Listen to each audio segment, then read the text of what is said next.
Normally I try not to make a big deal about the content skipped in the anime, but this time I actually feel that we missed out on stuff. Reason being that there was so much more to Roswaal's fight with Puck and Ram. I'm talking crazy magical techniques and even martial arts that really highlight why he's the greatest mage in all of Lagunica. So trust me when I say that the title of this video isn't clickbait. Roswaal actually has some pretty insane abilities. Like actual magic that no sane person would have ever been able to master. So let's do as we usually do and take a look at what we missed from the anime. Let's begin. But first, this video is sponsored by Skillshare, one of the most extensive online learning communities currently available with thousands of classes relating to numerous different creative topics and tools. If you've ever wanted to learn a new skill or explore new ideas, then this is definitely the best place to start. Last time I recommended checking out some of their web development or coding tutorials. But if you're looking for something a bit more related to anime, then perhaps some classes in illustration or animation may interest you. Whatever software or tools you use to bring your creations to life, Skillshare definitely has tutorials that makes using them that much easier. I've personally been using it to hone my skills at editing. There's a whole multi-hour masterclass that's been helpful in teaching me about new features in Sony Vegas. And since all of these classes are specifically curated for learning, that means zero ads and an ever-increasing collection of them, all of which you can get for less than $10 a month with the annual subscription. That said, if you're one of the first 1,000 people to use my link down below, then you'll be able to get your own free trial starting today. So be sure to use the link in the description to check out what Skillshare has to offer. Now, let's get back to the video. Episode 48 and 49. It started with Revenge, covering Chapter 6 of Volume 15 of the light novel. Jumping straight into the fight between Ram and Roswaal. The first thing we see is Ram's precise use of highly advanced wind magic. Not only did she send a series of invisible blades flying straight towards Roswaal's legs, but she also made sure to cast it out of sync with her gaze so as to not give away where she was aiming for. She even added an extra feint to make things even harder for him. To someone like Roswaal though, defending against magic like this was nothing more than child's play. With a literal flick of his toes, he stopped her attack right in its tracks. What he actually did though was use a slight stomp of his foot to rewrite the composition of her spell. He had used his gate to alter the mana that had come from her gate, essentially nullifying her ability to use magic without having to interfere with her gate directly. This was a level of skill that no sane person should have ever been able to acquire, let alone use right in the middle of a battle. But for Roswaal, this wasn't even his most impressive ability. And that's because his next was one that's described to be a power that verged on the realm of gods. To Ram's disbelief, he began the process of casting 3 different spells at once. Not in the way of combining 3 different elements together by casting them in quick succession, but instead a legitimate trio of simultaneous incantations. It was a feat involving a combination of both hand movements and verbal incantations that's believed to require the intellect of pretty much 3 brains. But even this so-called threefold magic still wasn't the limit to his power. Despite being exposed to all these godlike abilities, Ram could tell that he was still holding back on her, and it was for that reason that she truly believed that she still had a chance of victory. So the first thing we see in the anime is Ram about to be hit by this technique of multiple spells. A flaming serpent that was only stopped by a spell more powerful. Just because Puck was able to negate it though, didn't mean that he was stronger than Roswaal.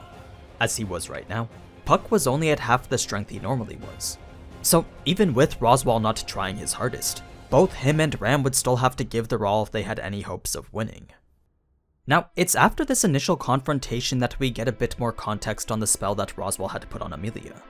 If you're wondering what exactly he did, well, he basically used his magic to change the conditions of Amelia's pact with Puck. You see, ever since they had returned from the royal capital, Puck had found it increasingly difficult to leave the crystal he was housed in.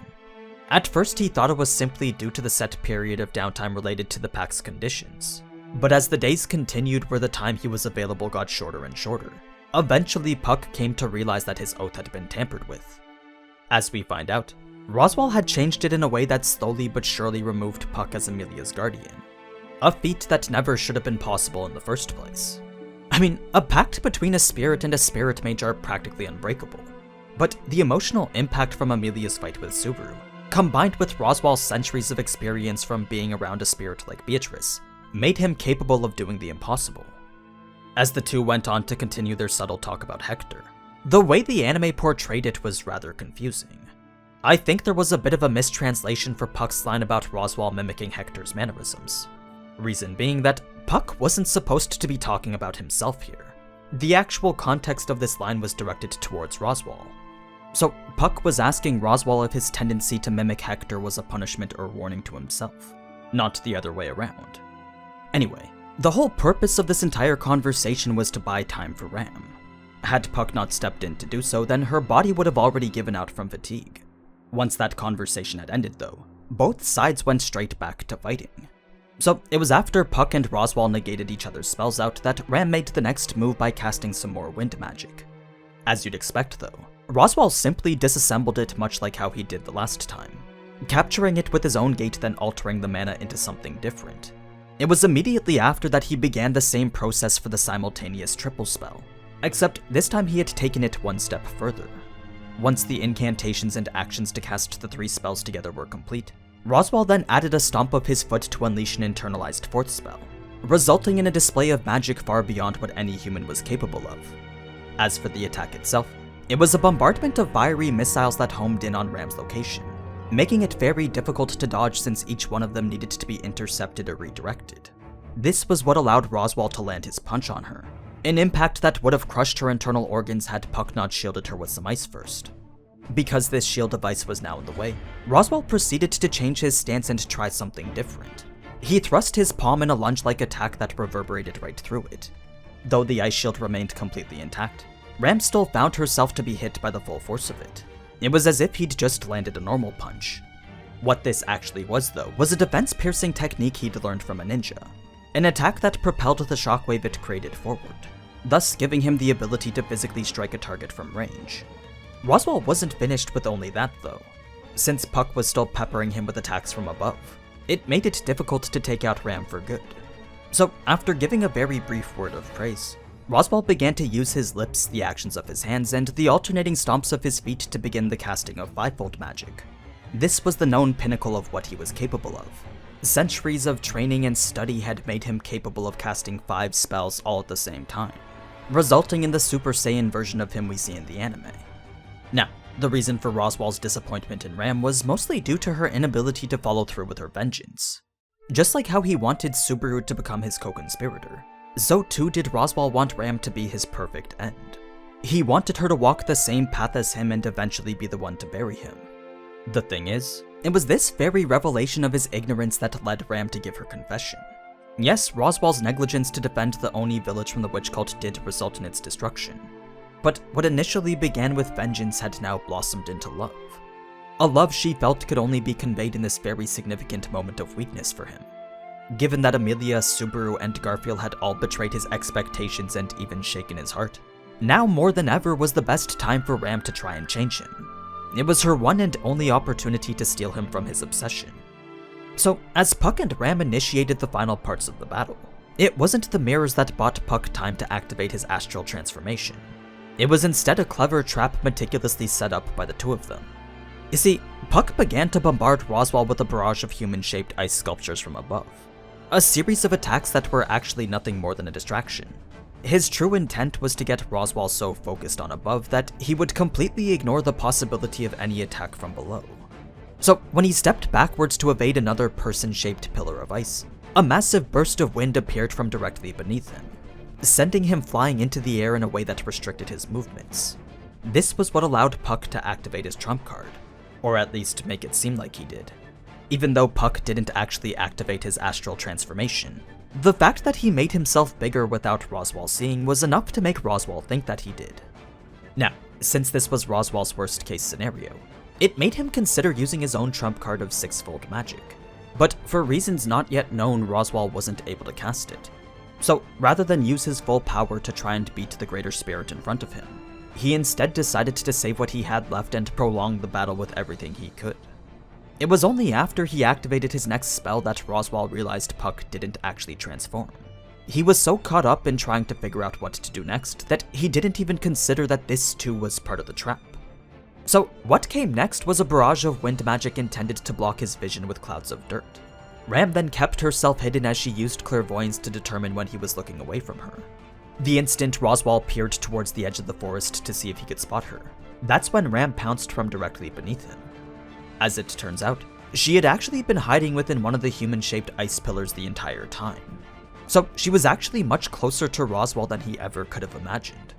Once she confirmed he was completely unaware of her presence, Ram then used her last ounce of energy for one final attack.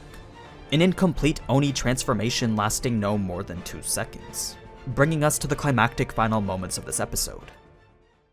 In the post-battle moments of the next, Roswaal truly couldn't understand how Ram's feelings had come to be this way. For her vengeful heart to have made such a sharp turn was quite literally one of the biggest betrayals in anime. I mean, she was the one person whose feelings Roswaal believed would never change. It was the very reason why he was going to eventually offer himself up to her.